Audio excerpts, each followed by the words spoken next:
Choose your struggle. If I ask you, what do you want out of life? And you say something like, I want to be happy and have a great family and a job I like, your response is so common and expected that it doesn't really mean anything. Everybody enjoys what feels good. Everyone wants to live a carefree, happy, and easy life, to fall in love and have amazing sex and relationships. To look perfect and make money and be popular and well respected and admired and a total baller to the point that people part like the Red Sea when they walk into the room. Everybody wants that. It's easy to want that. A more interesting question, a question that most people never consider, is, what pain do you want in your life? What are you willing to struggle for? Because that seems to be a greater determinant of how our lives turn out.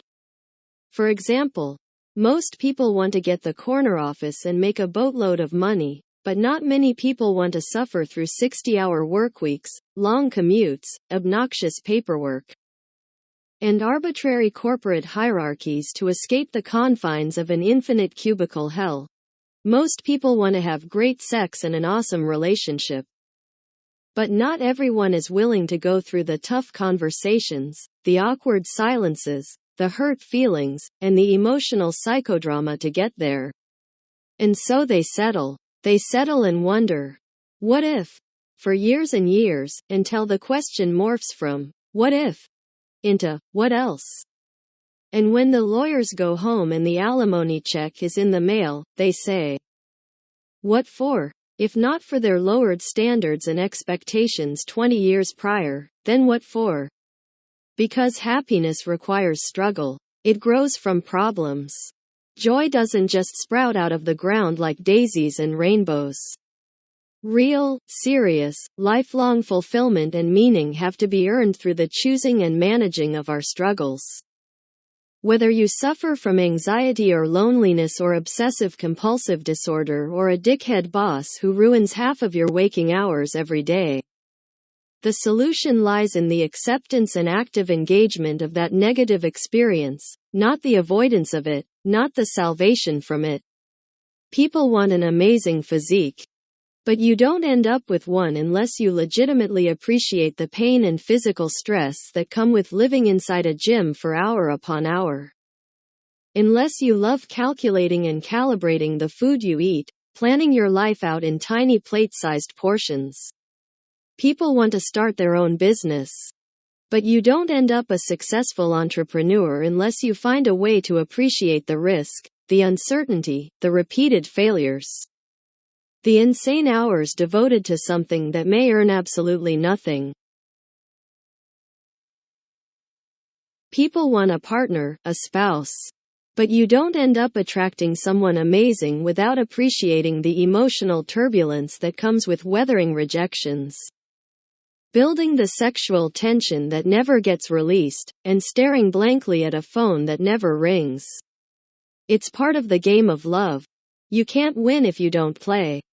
What determines your success isn't, what do you want to enjoy? The relevant question is, what pain do you want to sustain? The path to happiness is a path full of shit heaps and shame. You have to choose something.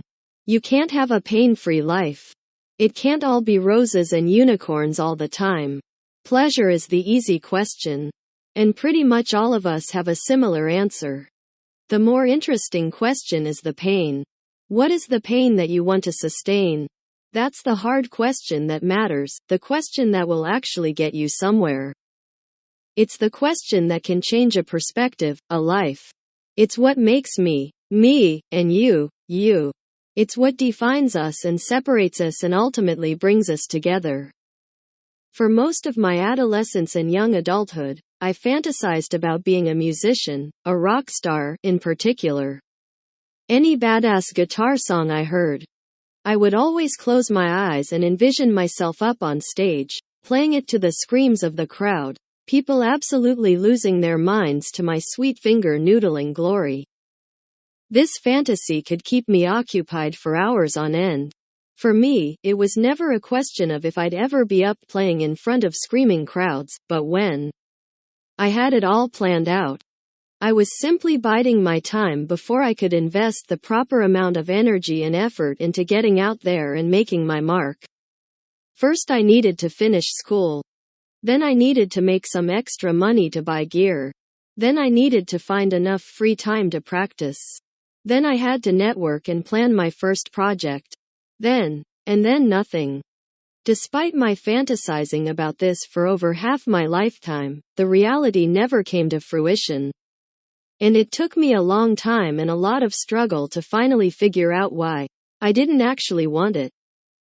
I was in love with the result, the image of me on stage, people cheering, me rocking out, pouring my heart into what I was playing, but I wasn't in love with the process. And because of that, I failed at it, repeatedly. Hell, I didn't even try hard enough to fail at it. I hardly tried at all. The daily drudgery of practicing, the logistics of finding a group and rehearsing. The pain of finding gigs and actually getting people to show up and give a shit, the broken strings, the blown tube amp, hauling 40 pounds of gear to and from rehearsals with no car. It's a mountain of a dream and a mile-high climb to the top. And what it took me a long time to discover is that I didn't like to climb much. I just like to imagine the summit. The common cultural narratives would tell me that I somehow failed myself, that I'm a quitter or a loser. That I just didn't have it, that I gave up on my dream, and that maybe I let myself succumb to the pressures of society. But the truth is far less interesting than any of these explanations. The truth is, I thought I wanted something, but it turns out I didn't. End of story. I wanted the reward and not the struggle. I wanted the result and not the process. I was in love with not the fight but only the victory. And life doesn't work that way. Who you are is defined by what you're willing to struggle for. People who enjoy the struggles of a gym are the ones who run triathlons and have chiseled abs and can bench press a small house. People who enjoy long workweeks and the politics of the corporate ladder are the ones who fly to the top of it. People who enjoy the stresses and uncertainties of the starving artist lifestyle are ultimately the ones who live it and make it. This is not about willpower or grit. This is not another admonishment of no pain, no gain. This is the most simple and basic component of life. Our struggles determine our successes. Our problems birth our happiness. Along with slightly better, slightly upgraded problems. See, it's a never-ending upward spiral. And if you think at any point you're allowed to stop climbing, I'm afraid you're missing the point. Because the joy is in the climb itself.